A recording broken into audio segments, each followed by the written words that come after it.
হায় রে পরিবেশ, এত সুন্দর পরিবেশে বিকালবেলা বেড়াতে আসলে মন যতই খারাপ থাকুক এমনিতেই ভালো হয়ে যায়, তাই না?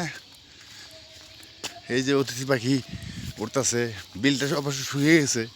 যখন ওই বিলের মধ্যে পানি ভরপুর হয় তখন তো এইসব জায়গাটা মানে এত ভালো লাগে, বলার মতো না। অনেক সুন্দর জায়গা, অনেক সুন্দর জায়গা, অসাধারণ। আমার কাছে, আর কার কাছে ভালো লাগুক না লাগুক, আমার কাছে খুবই ভালো লাগে এই জায়গাটা, এই জায়গাগুলো। এই বিলটা মুখোশ বিল গাজীপুরের মধ্যে। আর ওই পাশে ওই যে ওই ওদিক যে শাখাটা বের হয়ে গেছে, ওই শাখার পাশে যে বড় বিলটা আছে ওইখানে জলকুটির আছে। তারও জলকুটির স্যালো মেশিন চলে। অনেক মানে ইয়েরা আসে, প্রেমিকেরা আসে আড্ডা মারে। ওই জায়গাটা আরও মানে কোলাহল বেশি হয়ে যায় ওই জায়গাটা। এই কারণে ওই জায়গাটা আমাদের জন্য বেশি ভালো লাগে না। আমরা এইসব নিরিবিলি জায়গা আমাদের কাছে খুব ভালো লাগে। যে বন্ধুরা বৈশা গল্প করবো, কথা বলবো, গান গান গাবো। যে যেদি তুমি আমাকে বলেছ ভুলে যেতে, যেদিন তুমি আমাকে বলেছ ভুলে যেতে, কত যে চোখের জলে ভেসেছি,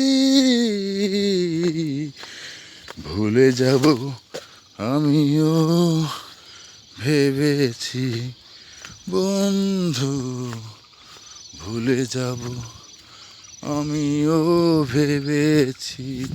যখন এই গানগুলো বলি না, প্রাণ খুলে মন খুলে এত ভালো লাগে, মানে বলার মতো না।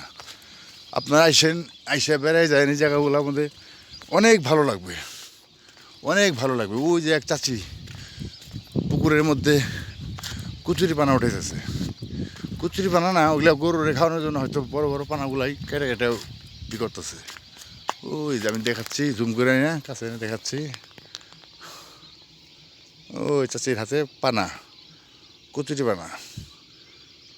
ওখান থেকে পানা নিয়ে সে যাবে, এখন কোন দিক দিয়ে কোথায় যাবে, তার বাড়ি কত দূর, যে এখন সে যাবে যায় ওই পানাগুলা গরুকে খাওয়াবে। তো ঠিক আছে, গরু খায় যদি গরুর জীবন ধর।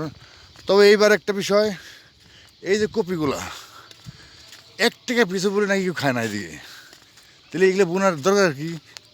1 টাকা পিস কপি যদি কেউ খাইতে না চায়, তাহলে বোনার এগুলো দরকার আছে কোনো? এগুলোর পিছিয়ে টাকা খরচ দরকার আছে? অন্য কিছু বনুক, অন্য কিছু করুক। এই যে আমি এখন চলে যাচ্ছি উপরের দিকে, উঠতেছি আস্তে আস্তে। তো রাস্তাটা খুবই ভালো রাস্তা, আমার কাছে খুব ভালো লাগলো। তো আপনারা আইসেন। এটা হলো গাজীপুর সিনাবহ মৌচাক ইউনিয়ন সিনাবহ এলাকা। আপনার প্রাইমারি স্কুলের পূর্ব পাশে। বিলটার নাম হলো মুখোশ বিল। ওকে ওকে ওকে ওকে ওকে, আল্লাহ হাফেজ।